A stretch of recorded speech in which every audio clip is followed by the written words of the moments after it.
We all need courage to make our dreams come true. In celebration of Women's Month, we are proud to partner with Clicks, one of Africa's largest retailers, to spotlight the remarkable stories of bravery, resilience, and innovation. Now, we will delve into these homeborn stories because at Conscious Leaders, we believe that every woman is a movement. Her win is our win. And every time we buy a product or a service from anywhere and supporting women, we are unleashing the courageous Duchess because her life is also the lives that she touches. It's her dreams, it's her family, her community, her society that she touches. My name is Carmen Murray, your hostess and founder of Conscious Leaders, a women leadership network, and then a welcome to Relebohile Moeng of Afri Berry. She is an entrepreneur, a mother, a daughter, and a sister to her community. Welcome. How are you doing today? I'm on top, but I'm not Primora. So let me tell you, Relebohile Moeng, right? She is a force of nature. So when I started doing my research, I was like, I've got to check this out. Like, what is this Afri Berry all about? And the first thing that pops up is all of these awards, right? Now, I have to tell you, awards freak me out. It's probably one of my fear zones where I probably don't have the courage to run towards. So it takes courage to enter these awards. I mean, things like Hair and Beauty Entrepreneur of the Year, Best Natural Product, Most Innovative Brand, Green Award, Most Outstanding Beauty Products. I mean, the list just goes on. So that to me in itself is courage. Talk to me about that. We've lost too many awards, but we never gave up. So whenever we were nominated or we entered them ourselves, we just had to believe that something will come from it. But the most nerve-wracking award was when we were competing with multinationals. Yeah. And we were up against the likes of Dark and Lovely, who are multinationals, who have long been in the industry. And here we thought, South Africa not everybody knows about us. Our brand hasn't promulgated to that extent. And little did we know that nature would have its way and we would win the best natural product. So, Relebohile, I mean, something that really is so important for me is building an understanding between our cultures and the culture diversity, how different we've been raised or how similar we've been raised. Mm-hmm. But what is that story of Relebohile when she was a small little girl? Mm-hmm. What is first of all, the story behind your name? Why did your parents give you the name of Relebohile? I think they were grateful to God because that's what the name means. I grew up in the Free State. I was born in Kroonstad. In the month that I was born, my mother was admitted to a nursing college here in Baragwana. So for the first 8 years of my life, I had the blessing of being brought up by my grandparents. And we all know that grandparents are very easy on you. They're not like mom and dad. And I think it gave me the space to explore who I was and to experiment. I did a lot of, you could say, entrepreneurial, crazy things that I wasn't necessarily stopped to say, don't do that. I was encouraged that, yes, do it. The first one was, Kroonstad was very backwards. So I had the blessing of seeing during school holidays what was happening in Gauteng and then going back there and implementing it. So the first one was starting a contest. I named it I boldly named it Miss Kroonstad. Visionary from a young age. It took place in the garage. My grandmother was one of the judges. Oh, I love that. I mean, how old were you? I think I must have been 7. Oh, I love it. Oh my gosh. And at 8... There's the awards, right? At 6, I used to we used to stay opposite a squatter camp. So the children that stayed at the squatter camp didn't have electricity. They didn't have TV. So it was during the Mr. T and MacGyver days. Oh, yes. So I used to make them pay 5 cents to watch. But my grandmother didn't know about it. She just saw a whole lot of children gathering in front of the TV until neighbors started complaining that my grandmother was charging. How can she be so cruel? And little did she know that it was me pocketing all that money. I'm loving this. I'm absolutely loving it. Like, listen, she has been a born entrepreneur. I mean, at 7. Yeah. Like, I love it. At so did 8, you get into trouble? I did. For that one, I did. I love it. But at 8, the last one. So I had cousins who had gone to exile and they just came back from Zambia. Even I couldn't speak proper English at that time. Even adults couldn't speak proper English in Kroonstad. As I said, that Kroonstad was very backwards. So because my aunt likes sending us to the tavern, and a person overheard the 2 siblings speak, and this person said, "Hey, these small kids, I think they must have been 3 and 4, they speak fluent English. They speak English out from their noses." Sure. That's how they turn. That's quite a statement. So, yeah. I thought, here's an opportunity. So we started, the next day, we went around to say, will you put something for us to listen to these 2 kids in a bowl, to listen to these 2 kids speak English. And, there was a buzz around the tavern, and the tavern owner came to report us the following day to say that, we refused to share our takings with her. We can't just come into an establishment, start making money. And I think that's when I was barred from, my silly little... Oh my gosh, I love it. But you know what? It reminds me, like, you're so up to mischief, but you're so original. You're just like, okay, you know what? I'm going to do this. I'm a boss lady. I'm a boss babe, and I'm just all about it. Okay. Yes. And now I'm sure, look at it today. Like, you're running your empire, Yes. your own rules. You're breaking the rules. Yes. And it's all about that. And that's what courage is, right? It's about leaning into those things and going like, I'm not scared. I'm actually going to do this. Looking at how you were raised, obviously, discipline played a very important role. And this discipline that you've learned is vital, to take on an entrepreneurial journey. Because you can't just because you got free time or you're the boss and you got your own time, you still have a schedule to run, deadlines to meet. How would you say discipline has formed part of your journey? And how can people develop their discipline even better? Because if you don't have that thing right, that's where everything falls apart. It's all about self-discipline. If you haven't received it from an early age, you need to have self-control. Otherwise, you'll never build anything of value. You need to know when to hold back, when to go. You need to have that intuition guiding you.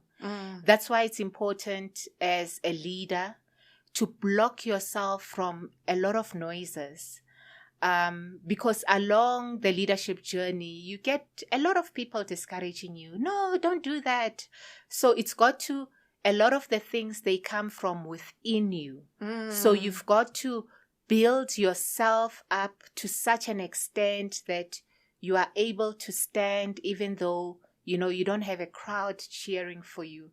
You've got to learn. I subscribe to reading a lot of books, autobiographies from people that have walked this journey before.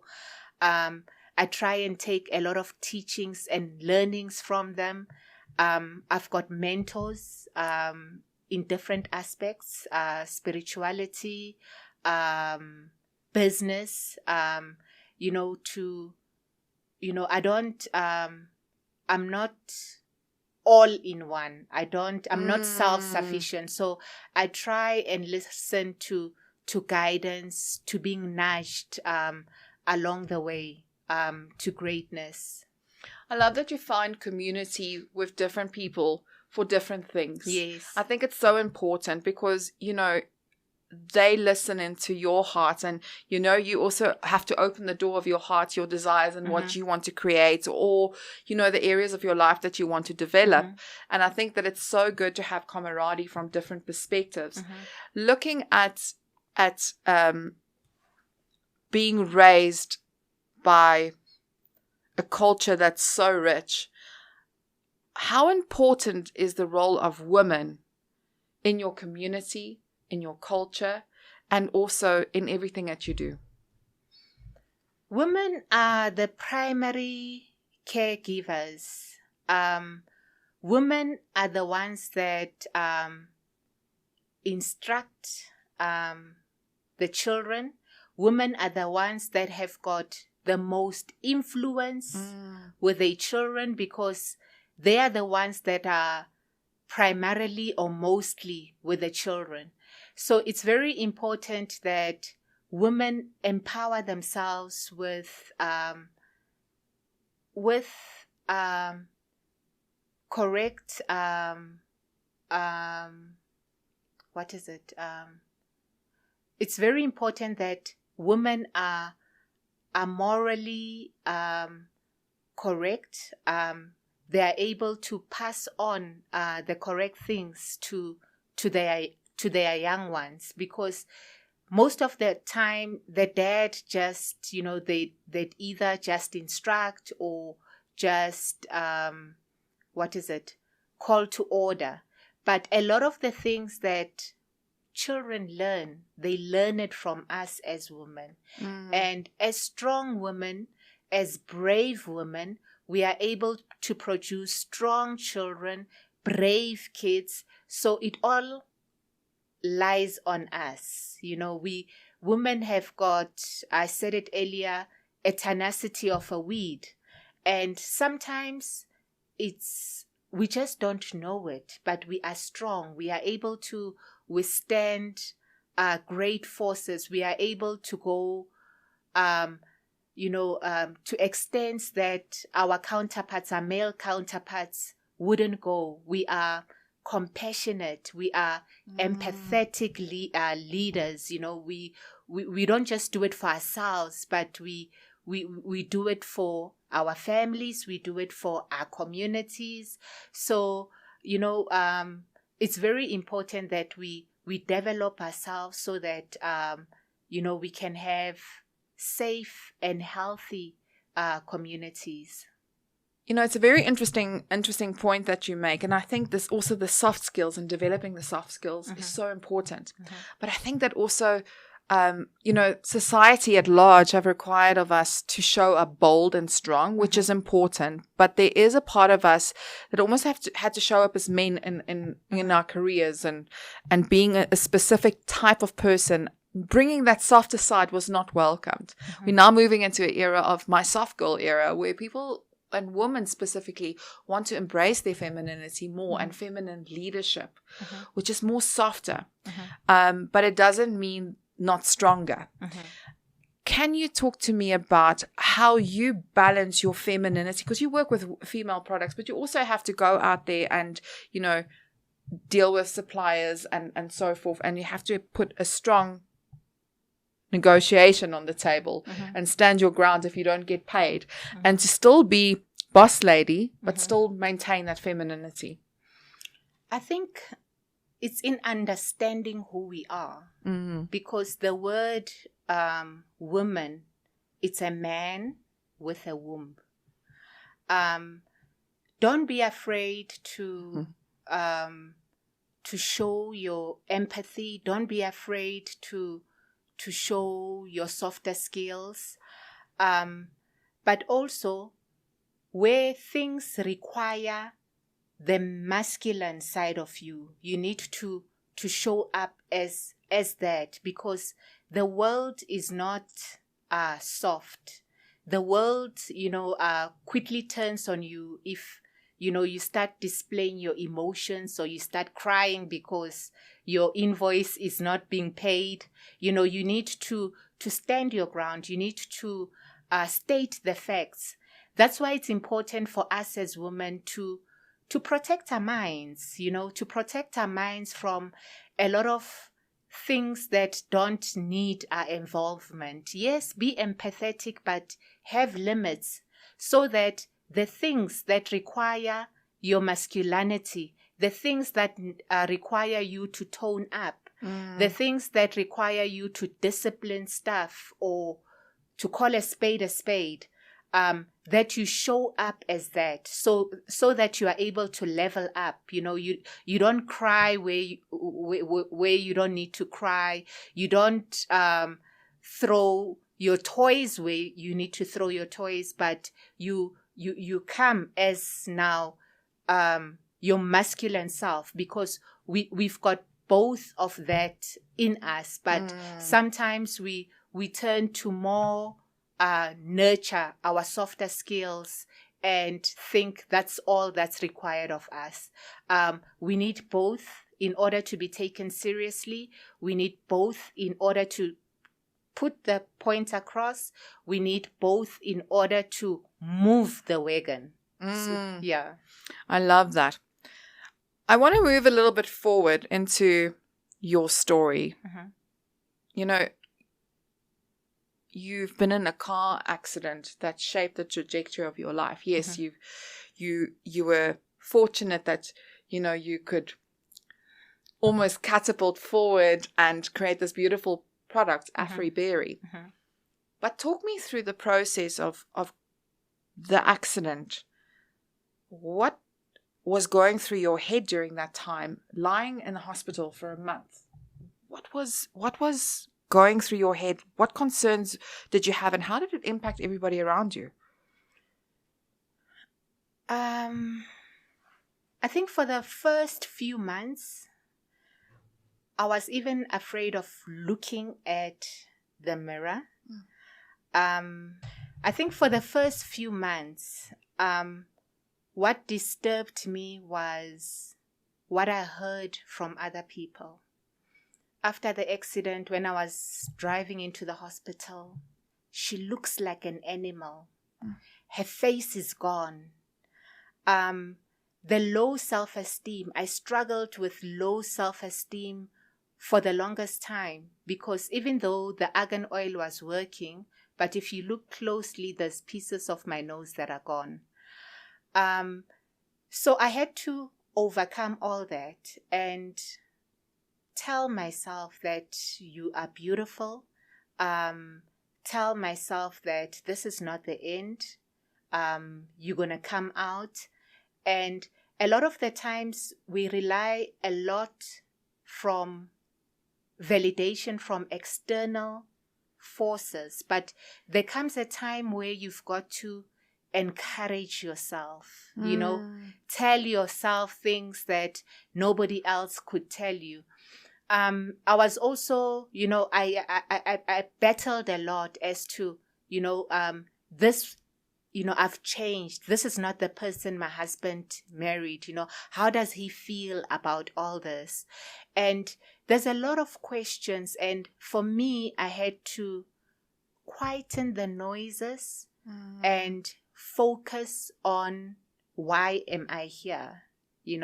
Why am I here? Why am I still alive? Because even during that accident, there were so many things that wanted me gone, that wanted me dead. First of all, how the accident happened is on the Grasmere highway. They put large rocks there in order to rape you, in order to rob you.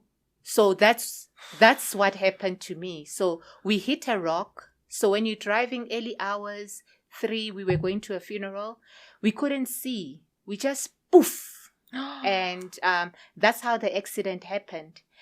And I don't know, for me, there was, I believe we all have angels, because I opened the door.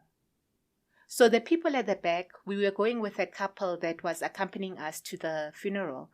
So the couple at the back said they saw me open the door. So there was a big truck coming and it was hooting. So the people that were coming to rob us thought, I'm going for them, because my husband also opened his door to try and stop me somehow. And they thought we were going for them. So we didn't get robbed. We didn't get killed. The truck didn't knock me. Oh, wow. So there was so many opportunities for me to die on that day. But I still survived. I'm still here. What now? I can't allow myself to be discouraged by external forces or external noises. Life has to go on. So there comes a time where you really have to encourage yourself and take strength from your inner self in spite of what you are hearing, so that you can reach your goal, because it's all about you. You probably wake up with so much gratitude every morning knowing that you've gone through this and you've managed to get through it. What was the things that got you through it? What was that breakthrough like for you? I think for me, the thing that got me through it, I wouldn't have done it if it wasn't of my spirituality. I wouldn't have done it if it wasn't for counting my blessings. Oftentimes when we go through trials, all we see is trials, but we often step back and look at the little victories, that I'm alive, I still, besides everything that's going around, I'm still thriving. I'm still, just to count your blessings. The minute you count your blessings and you take on an attitude of gratitude, then the mountains that you think you are facing or you are going through suddenly diminish. Yes. Because that gratitude arises and makes you to still go on in spite of. So for me, it was leaning more towards my spirituality and really taking one day at a time and counting my blessings one by one, because I've had many throughout my life, but I hadn't had as many giants or as many mountains as I was facing that time. So that attitude of gratitude helped me overcome and break through to those challenges I was facing at that time. And then Afri Berry was born. Yes. Right. So quickly talk me through the process. 150 stitches on your face. And you go, all right, I'm not going to listen to the plastic surgeons. I'm going to do my own thing. Talk me through the product that you started putting on your face. How did you develop it? Did you just buy 100% argan oil? Or was it something that you kind of like concoct your own thing to try and make it work for you? Actually, a beauty therapist guided me through the process of getting a carrier oil. Wow. Because argan oil is a carrier oil. And when I was guided through to the cold press argan oil, I started using it and I saw the difference it was making on my skin. I firstly started by importing it. And then from importing it, like on a bulk scale now, it became very expensive to do that. It wasn't sustainable. So we then started importing the seeds because, yes, you can't grow argan trees in South Africa. Our climate is not as conducive as it is in Morocco. And then we had to get cold pressing machines, which the government assisted us. We got assistance from the government. We got assistance of importing the seeds because it's a whole different process altogether. And that's how we started. And even in retail, you know, we were told, you know, you can't just have one lonely SKU there, you know, you've got to build a range, you know. So what is your range? So, you know, when you are on, you know, that's why I often say to women, just start. Because if I had to start thinking of a range before I started with the one product, you know, it would have been an impossible task. But because I already had this one, it was very easy for me to give birth to the next one, to the next one, to the next one, to the next one. Yeah. And I love that you paced it. You scaled it, but you paced it. Yes. And I think that sometimes we try to go too fast with scaling a product or service. And I think it's just developing, building a structure for it, make sure that it works, and then moving on to the next thing. Small steps. And now, fast forward. So tell me about, how did things start with Clicks? Like, how did you get into the Click stores, and what was the journey like during the pandemic? So during the pandemic, we obviously had to change our tune. Why you say that? Change our tune and be a little bit more masculine. You know, state the facts, because even we couldn't import our packaging during the pandemic. It was very difficult. We were having, you know, and that's when we saw that it's important actually to source locally. And we told them that, you know, in order, you know, we had to change our what is it? We had to change our hook. Okay. You know, previously we've just been saying we are 100% organic, but we said, you know, this pandemic has taught us that in order for Africa to truly be successful, we've got to procure from each other. And here we are retail ready. We are already supplying Pick and Pay. We are already supplying Checkers, and now we want to supply you. Okay. And they listened.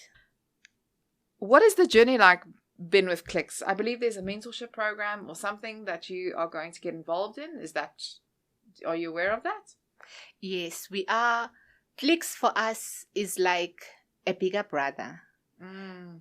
Because yes, it's good to be in retail, but one can also lose a lot of money in retail because there's all sorts of deductions, there's transportation costs, there's all sorts of things. But being under supplier development, there's a lot of things that they give to you as a bigger brother. There's a lot of costs. You are not costed like a multinational. You are costed as a small supplier. And that's one of the things that I appreciate about Clicks, because they just bridge that gap to enable you to scale. They bridge that gap to give you the advertising exposure. I mean, we all know how much advertising, how high the costs of advertising are. But those small little things that make for a good of the brand, you know, they just bring to the table as a bigger brother to help in scaling you. Love it. But I mean, it's so exciting to hear all the things that you're up to. You're just one phenomenal lady. Thank you, Carmen. I listen to this and I just go, oh my gosh, I should have gone into products. It just sounds so much better. Hey, it just has all the shenanigans that I want. I mean, like, seriously, you've even convinced me that I need to go and get argan oil, because, you know, I have been using jojoba oil, but maybe argan oil is something different that I need. Listen, I will try anything. I'm trying to avoid Botox. That's good. It's not very easy, but there's some days where I go, geez, like I need a Botox, but I'm like, no, I'm going to try and avoid it. I'm trying to not put things in my body that I don't need, especially not during, listen, I have to tell you a very funny story, right?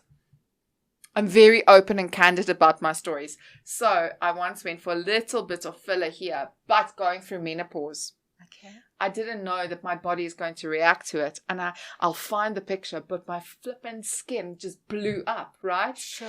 I looked out of proportion. I looked so strange, and I couldn't look at my face for like 3 or 4 months because I literally looked bloated, and I didn't understand it because I had it done before, right? And there was nothing wrong. I looked normal.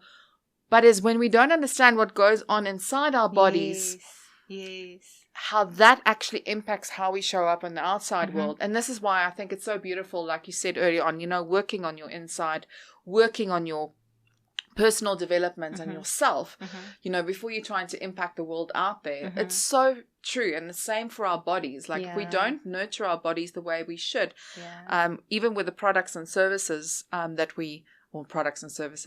even with the products that we buy, yes, it has an impact, right? Yes. So kudos to you. I think it's a brilliant product. I'm absolutely blown away by your tenacity, the courage. Thank you. It's not easy out there. Yeah. And to build a business that's doing well, that's sustainable, and that other companies and retailers believe in, that counts for something. And also to all of your customers. Yeah. I mean, it wouldn't have been possible if it wasn't for them believing in you and believing in what you have to offer. So well done. Thank you so much, Carmen. All right. Bye-bye now. Dun, dun, dun, dun, dun, dun. The Courageous Duchess series has been brought to you in light of inspiring journeys of women entrepreneurs who started in humble beginnings and rose to create successful businesses. Through this theme, we've delved into the importance of self-belief, resilience, and the audacity to pursue big dreams. Courageous Duchess has shown that when women embrace their power and creativity, they not only uplift themselves, but also inspire others to do the same. This theme serves as a reminder that true empowerment comes from within, and that by supporting each other, women can lead audaciously, shaping a more inclusive and prosperous future for all.